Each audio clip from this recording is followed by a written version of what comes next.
La rougeole, c'est une maladie très dangereuse et très contagieuse, qui est une maladie virale qui se manifeste par l'apparition, c'est des éruptions généralisées.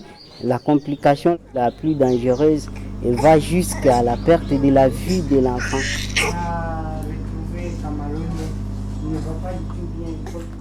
L'épidémie concerne généralement les zones dans lesquelles l'accès est difficile. Les gens n'ont pas accès à des soins corrects. L'épidémie a commencé dans ces territoires de Malembankulu à partir du mois de février 2015. Après, ça s'est étendu dans tout le reste du territoire, mais le reste de la province du Katanga. Les gens qui ont étudié la survenue de la rougeole, ils disent que ça arrive presque tous les 3 à 5 ans.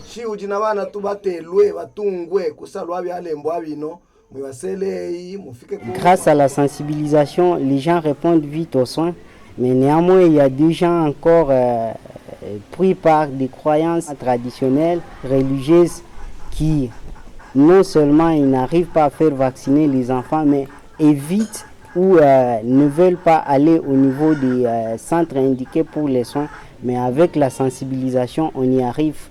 La grande partie de la population réagit positivement aux activités menées par MSF.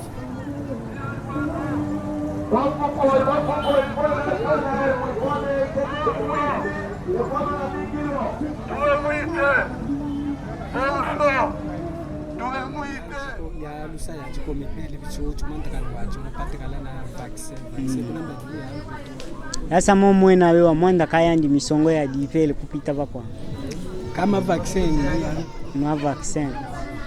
Il affirme que son enfant a été vacciné. C'est pourquoi son enfant a développé une rougeole compliquée mais moins sévère que les autres enfants non vaccinés qui étaient hospitalisés au même moment que son enfant. Et il affirme qu'il va continuer à faire vacciner son enfant pendant cette campagne de vaccination.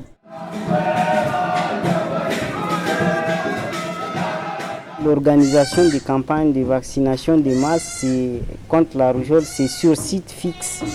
Donc la population doit se déplacer. Mais vu que les villages sont éloignés les uns des autres, nous sommes obligés de nous déplacer en équipe mobile.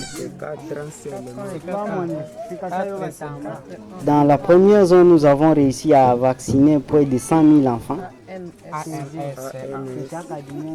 La grande difficulté, c'est la chaîne de froid, vu l'accès des centres ou des villages qui est difficile. Il n'y a pas du tout de route. Le grand défi à relever, c'est plus les défis liés à la logistique.